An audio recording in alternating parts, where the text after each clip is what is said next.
grilled tuna melts. Today we are changing up a favorite sandwich concept. Every good tuna melt needs to start with a really good tuna salad. We've got you covered. Let me show you how to make that.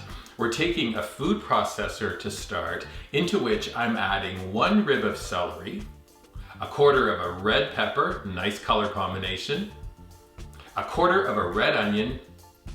I added 1/4 cup of my bread and butter pickles. You could also use garlic dill pickles. You can also use 1/4 cup of relish. If you're in a pinch, add that in. Add 1 tablespoon of chopped capers. Place the lid on the food processor, pulse to finely chop. Pop the lid off, time for the tuna. 2 cans of tuna, I've drained the tuna.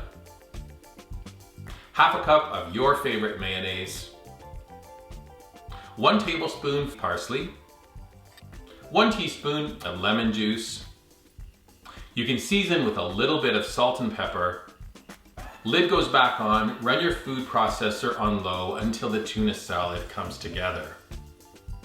Now with the tuna salad done, check, time to assemble our tuna melts. This recipe yields 4 sandwiches, so I'm placing 8 pieces of bread down on my work surface. You can use your favorite bread. Today I used mine, which is a gorgeous nut-studded muesli. I'm then taking 1 tablespoon of butter, and I'm going to divide that butter by swiping a little bit across the surface of each of those 8 pieces of bread. Now I'm going to flip the bread over and I'm going to be working on 4 of those slices. The filling for these tuna melts starts with a condiment. I'm taking 1 tablespoon of mayonnaise, a teaspoon of Dijon mustard, a quick little stir, and voila, instant Dijon mayonnaise. I'm going to add a swipe across those 4 slices of bread. So far, so good. I have 2 vine-ripened tomatoes. I'm going to slice them and then add 2 slices onto each piece of bread. A little sprinkle of kosher salt, a tiny bit of black pepper. Now we're taking our terrific tuna salad. Be generous. We're adding tuna salad on top of those tomatoes.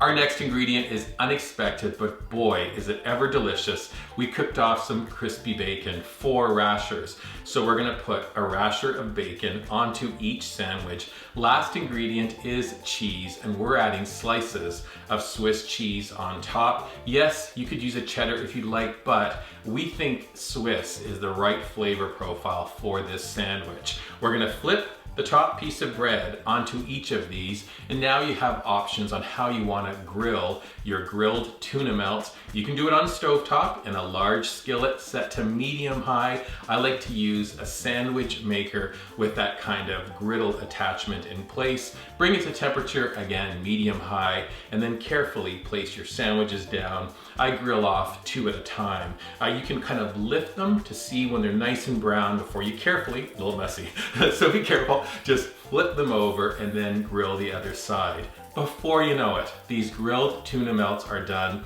You're gonna take a sharp knife and just cut them down the middle, and you're ready to enjoy. And we expect you can enjoy these as a light snack midday. You can grill them off and serve them for dinner with a favorite bowl of soup. They certainly are delicious, and we know you're gonna love them. Okay, last thing I need to do right now is to try this sandwich, tell you what it's like. I can tell you right now though, the bread is so beautifully crispy. The inside is nice and hot, cheese has melted. The flavor with that bacon, this really is an incredible sandwich. It's gonna get messy when I bite into it. So right now I just wanna say thanks for watching. Come on back and hang out again soon. Until next time.